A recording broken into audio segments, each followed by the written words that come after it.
warahmatullahi wabarakatuh. Perkenalkan, nama saya Dini Pratama, jurusan Manajemen, mahasiswa angkatan 2017. Langsung saja, di sini saya akan menjelaskan tentang akuntansi pertanggungjawaban. Akuntansi pertanggungjawaban dahulu digunakan banyak perusahaan untuk mengevaluasi kinerja manajer. Dengan demikian, apa itu akuntansi pertanggungjawaban?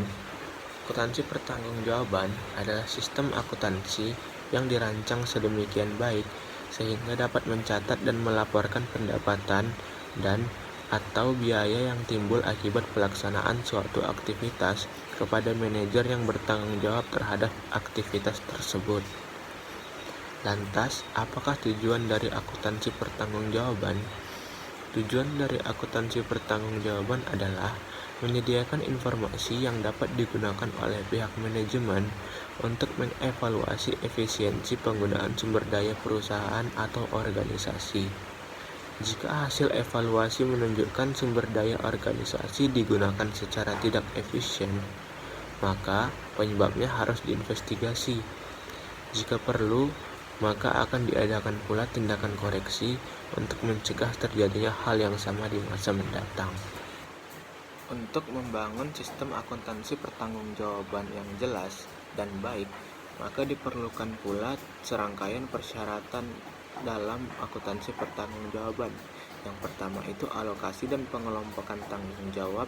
Yang kedua itu harus sesuai bagan organisasi, dan yang ketiga itu mempunyai anggaran yang jelas. Nah, apa penjelasan dari ketiga syarat tersebut? Yang pertama, alokasi dan pengelompokan tanggung jawab. Sistem akuntansi pertanggungjawaban harus didasarkan atas alokasi dan pengelompokan tanggung jawab manajerial pada berbagai unit dan tingkatan dalam organisasi dengan tujuan untuk membentuk anggaran bagi masing-masing unit kerja tersebut. 2. Sesuai bagan organisasi. Sistem akuntansi pertanggungjawaban harus disesuaikan dengan struktur organisasi di mana ruang lingkup telah ditentukan. 3. Anggaran yang jelas. Anggaran yang disusun harus menunjukkan secara jelas biaya yang terkendali oleh personel unit kerja bersangkutan. Jadi, setiap personel unit kerja yang diberikan wewenang mengelola unit kerjanya harus mengetahui dengan jelas tingkatan tanggung jawab yang menjadi beban-bebannya. Akuntansi pertanggungjawaban tradisional dan akuntansi pertanggungjawaban kontemporer. Kondisi bisnis dapat dikategorikan menjadi dua, yaitu stabil dan dinamis. Kondisi bisnis stabil ialah situasi bisnis di mana relatif tidak ada perubahan tingkat suku bunga, harga, dan tingkat pajak, dan persaingan relatif tidak tajam. Sedangkan kondisi bisnis dinamis ialah situasi bisnis di mana terjadi perubahan yang terus-menerus, tingkat suku bunga, harga, dan tingkat pajak, dan persaingan sangat tajam. Dalam situasi bisnis stabil, manajemen perusahaan relatif lebih mudah menyusun strategi, kebijakan, program kerja, anggaran, dan melaksanakannya, serta mudah mengadakan evaluasi kerja. Tetapi, dalam situasi bisnis yang dinamis, manajemen sulit untuk melakukan itu semua. Dalam kondisi bisnis yang stabil pada umumnya, perusahaan menggunakan sistem akuntansi pertanggungjawaban tradisional, dan dalam kondisi bisnis yang dinamis, menggunakan sistem akuntansi pertanggungjawaban yang kontemporer. Akuntansi pertanggungjawaban tradisional. Bagaimana akuntansi pertanggungjawaban tradisional itu? Akuntansi pertanggungjawaban tradisional hanya dapat diterapkan dalam kondisi bisnis yang stabil. Tidak ada fluktuasi nilai tukar mata uang yang signifikan, tidak ada inflasi, tingkat suku bunga yang relatif stabil, pendapatan masyarakat yang stabil, persaingan tidak tajam. Dalam kondisi yang demikian, program kerja dan anggaran mudah disajikan dan kinerja manajemen mudah diukur, karena biaya-biaya relatif mudah dikendalikan. Organisasi perusahaan dapat diklasifikasikan berdasarkan unit-unit kerja fungsional yang dipimpin oleh manajer, sehingga peranan individu sebagai manajer atau pekerja sangat dominan. Namun dalam praktek bisnis dewasa ini, persaingan sangat tajam dan inovasi teknologi cepat berkembang, sehingga perkembangan bisnis sangat dinamis.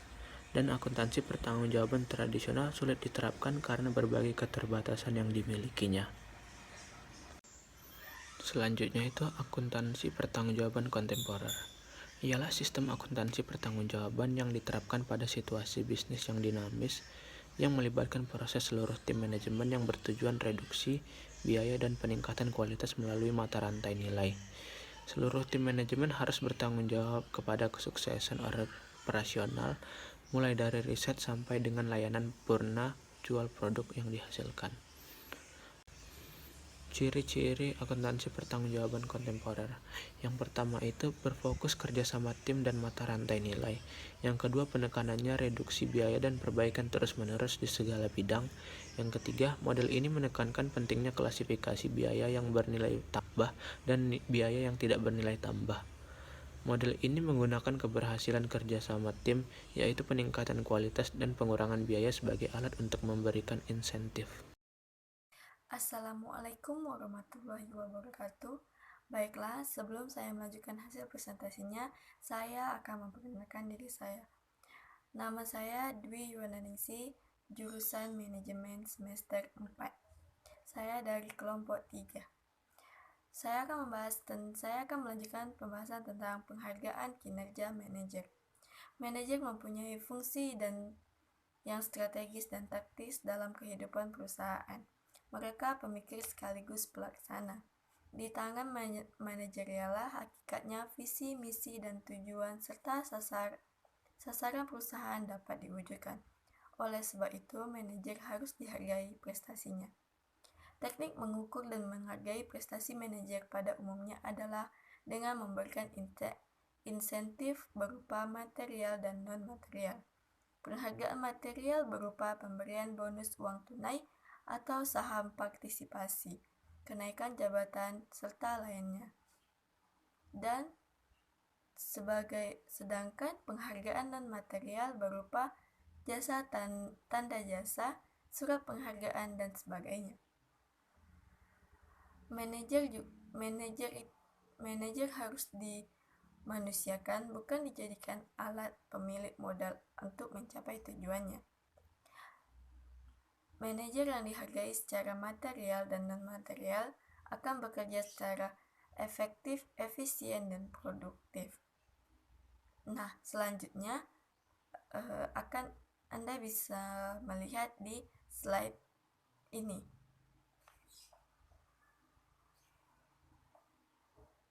Nah, selanjutnya anggaran dan inflasi. Anggaran dan inflasi prestasi manajer dapat dinilai dari membandingkan kinerjanya dengan anggaran. Jika kinerjanya lebih baik dari anggaran, dapat dinyatakan prestasinya baik. Yang dimaksud lebih baik artinya jika pendapatan aktual lebih besar daripada anggaran pendapatan, dan jika biaya aktual lebih kecil daripada anggaran biaya, artinya semua varian yang terjadi adalah menguntungkan atau favorable. Modal ini lazim disebut anggaran versum data historis. Di samping itu, prestasi manajer juga dapat dinilai berdasarkan anggaran survei data sekarang karena adanya pengaruh inflasi yang tinggi. Para manajer pada umumnya lebih senang membuat anggaran yang disesuaikan dengan prediksi inflasi. Nah, selanjutnya itu ada pengukuran prestasi divisi atau segmen. Nah, di perusahaan konglomerasi pada umumnya memiliki beberapa divisi. Prestasi manajernya dapat diukur melalui perhitungan rugi laba segmen atau divisi. Laba yang paling besar dengan investasi kecil adalah yang terbaik prestasinya. Nah, berikut ada tabel, yaitu penjualan bersih. Divisi A seharga 2.000, divisi B seharga 3.000, jadi totalnya 5.000. Nah, selanjutnya itu adalah biaya variabel.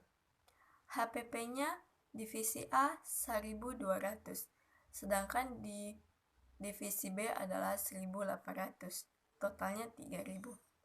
Selanjutnya Anda bisa dilihat melalui tabel yang akan ditampilkan. Oke, assalamualaikum warahmatullahi wabarakatuh. Baiklah, saya akan melanjutkan materi yang telah disampaikan oleh kawan saya tadi. Selanjutnya saya akan membahas materi tentang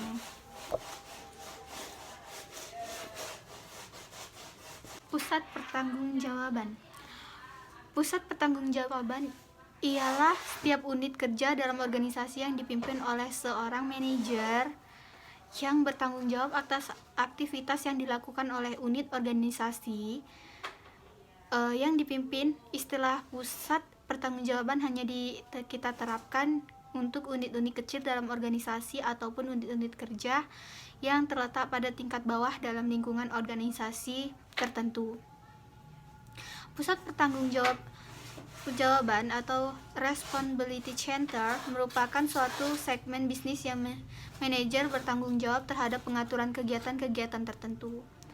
Dengan pusat pertanggungjawaban, maka akan tercipta kondisi di mana rencana yang disusun oleh manajemen dapat terrealisir dan mampu mendorong setiap pelaku organisasi untuk bekerja dengan benar dan bertanggung jawab. Sistem ini tidak hanya sekedar menghendaki bahwa organisasi dapat mencapai tujuan dengan biaya yang efisien, mengarahkan biaya sesuai dengan rencana, akan tetapi sekaligus dapat digunakan untuk mengukur prestasi kerja setiap pertanggungjawaban. Nah, selanjutnya yaitu terhadap beberapa sifat yang dapat dikemukakan dari pusat pertanggungjawaban. Yang pertama ada tujuan suatu pusat pertanggungjawaban secara individual diharapkan dapat membantu pencapaian tujuan perusahaan secara keseluruhan. Nah, yang kedua ada penggunaan input menjadi output pada tiap-tiap pusat pertanggungjawaban. Yang perlu diperhatikan adalah adanya hubungan langsung dan tidak langsung antara input dan output yang dihasilkan oleh pusat pertanggungjawaban.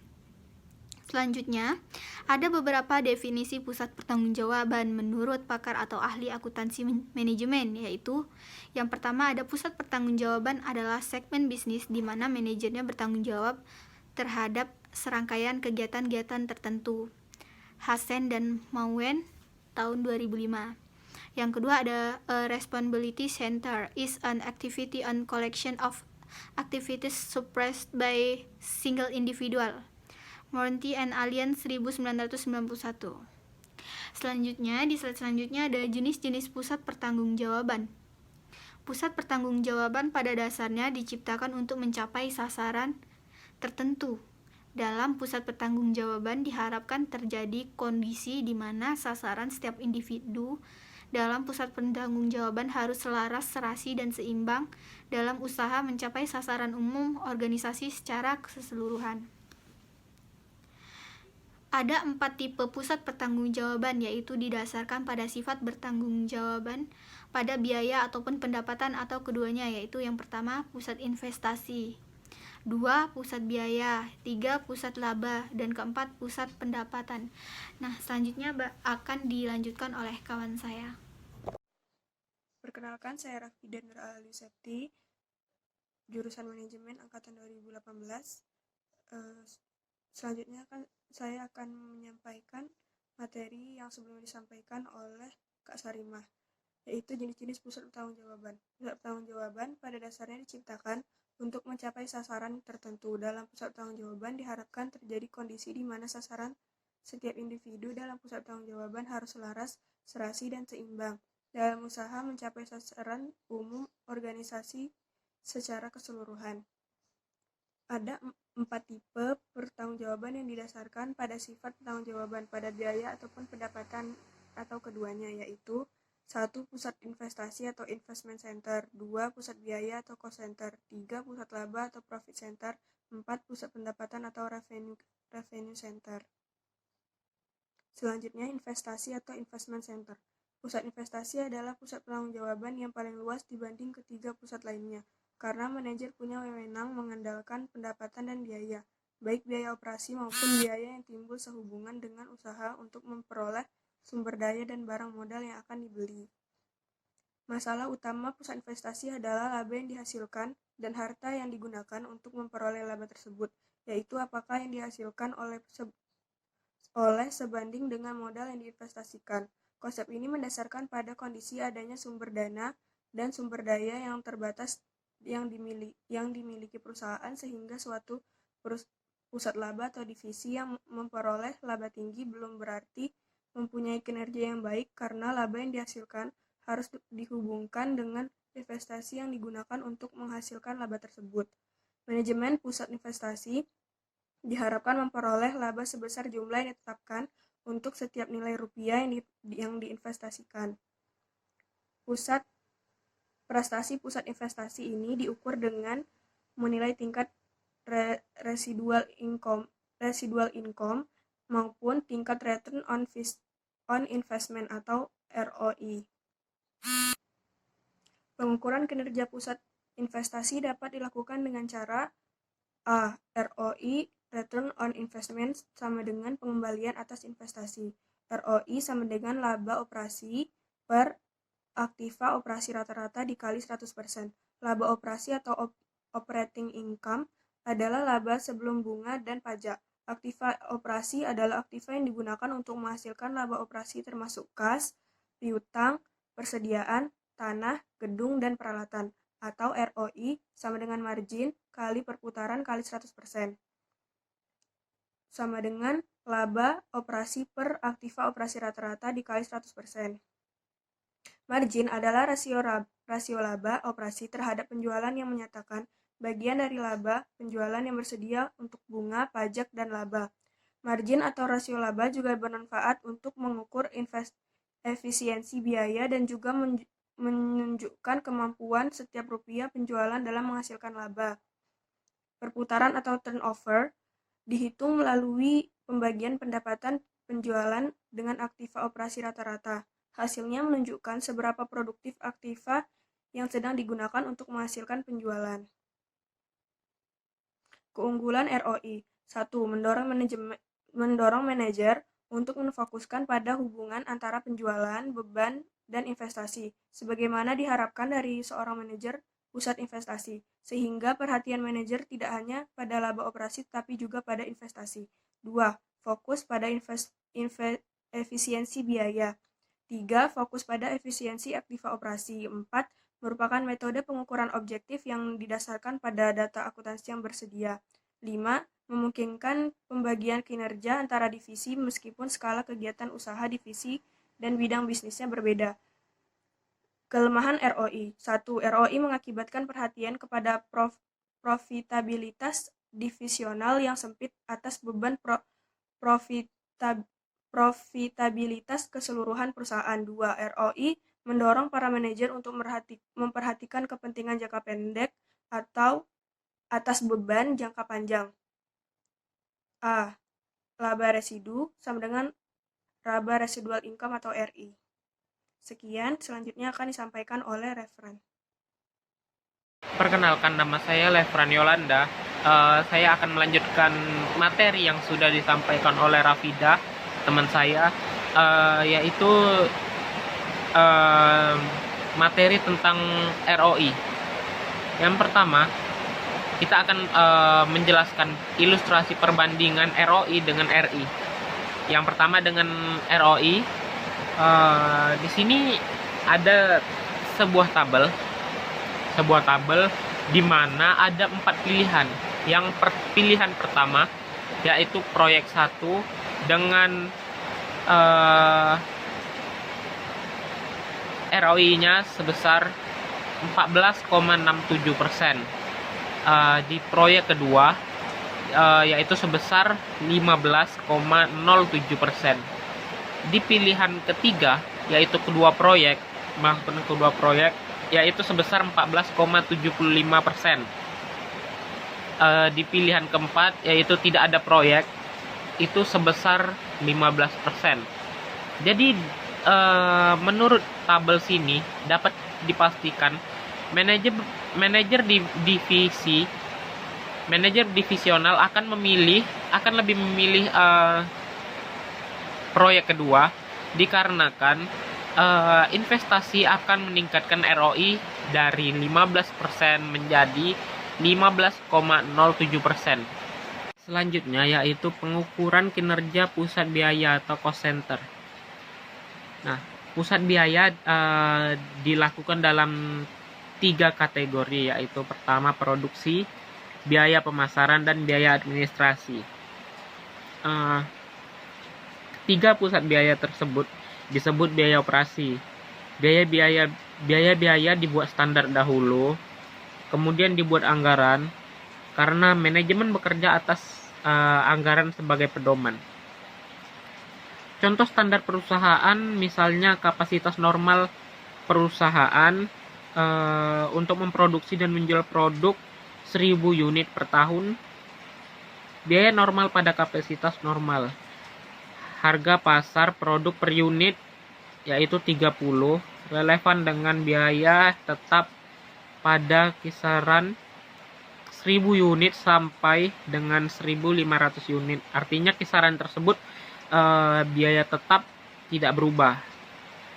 Berdasarkan data di atas, maka manajemen dapat membuat anggaran pada beberapa titik kegiatan dan membandingkan dengan hasil kerja nyata. Perbandingan anggaran dengan hasil kerja nyata dapat dianalisis apakah pusat biaya itu efisien atau tidak. Ini disajikan perbandingan anggaran dengan kinerja. Selanjutnya yaitu nilai anggaran didasarkan pada struktur biaya di atas. Misalnya biaya overhead pabrik 7.300 adalah dari biaya variabel ditambah biaya tetap sebesar 4.000. Berdasarkan data di atas, maka pusat biaya dinyatakan efisien karena biaya nyata lebih kecil daripada biaya yang dianggarkan, dan tidak efisien untuk biaya upah langsung, BOP pabrik, dan biaya administrasi. Karena biaya nyata lebih besar daripada biaya yang dianggarkan. Dengan demikian, manajemen dapat memperbaiki kinerja di sektor biaya tersebut.